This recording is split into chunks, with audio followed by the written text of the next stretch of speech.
Rabat, ça finit par un prénom. Voilà. Bonjour Rabat. Bonjour, monsieur Bercoq, bonjour monsieur Lugan. Bonjour monsieur. En fait, moi, ma question elle est plus positionnée sur le Maghreb, en particulier l'Algérie. On entend souvent que l'Algérie, avant 1830, n'existait pas. En fait, je voulais que vous m'éclairez sur le sujet. Oui, j'ai écrit un livre sur la question qui s'appelle Algérie, l'histoire à l'endroit. J'explique, vous voyez, le grand paradoxe, c'est qu'en Algérie, nous avons eu des principautés brillantes.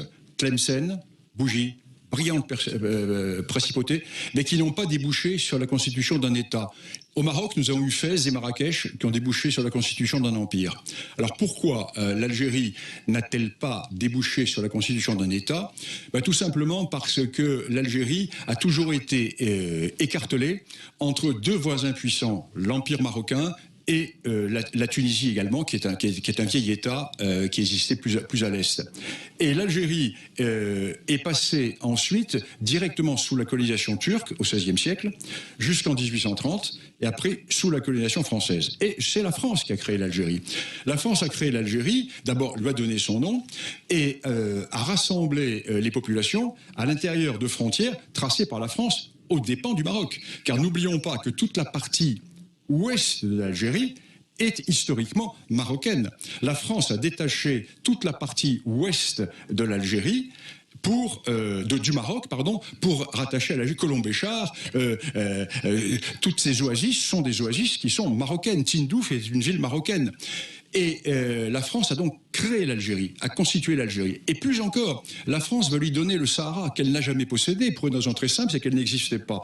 Et De Gaulle va rattacher le Sahara à l'Algérie et va créer cette Algérie qui est un État qui naît véritablement au mois de juillet 1960. C'est le grand problème du Maroc et de l'Algérie, le grand problème de l'opposition entre ce vieil État marocain millénaire qui existe. Savez-vous que quand Hugues Capet est élu roi de France, au 987. Et quand Hugues Capet est élu roi de France, la monarchie marocaine existe depuis 2 siècles. Les Idrissides existent depuis le début du 8e siècle. Donc nous avons un vieil État, un vieil empire millénaire, et au milieu vous avez une zone qui va être conquise tantôt par le Maroc, tantôt par ce qui va devenir la Tunisie. Et après par les Turcs. Il y avait quand même un peuple en Algérie, qui était un peuple spécifique. Il y avait des peuples. Qui n'était pas marocain, qui n'était pas tunisien. Il y avait des peuples. Il y avait des peuples berbères, il y avait des peuples arabes, il y avait des peuples métis. Alors, si l'on veut remonter dans l'histoire encore plus loin, il y a eu un moment d'État algérien.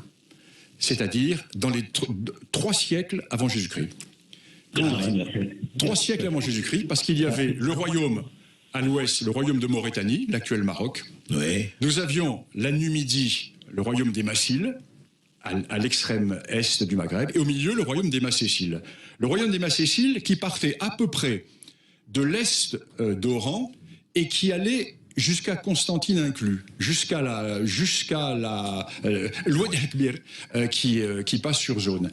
Et là, vous aviez cette partie centrale qui a été, effectivement, pendant 2 siècles, un royaume berbère qui était à peu près dans les frontières de l'Algérie actuelle. Et ce royaume berbère qui a été détruit au moment des guerres puniques entre Carthage et Rome, parce que ce royaume berbère a eu des alliances qui étaient contraires aux alliances romaines et qui étaient vaincues. Et depuis, il n'y a plus d'Algérie. Jusqu'à la 1960. C'est ça. Merci Rabat de nous avoir appelé au 0826 300 300. Et je rappelle votre livre, Bernard Lugan.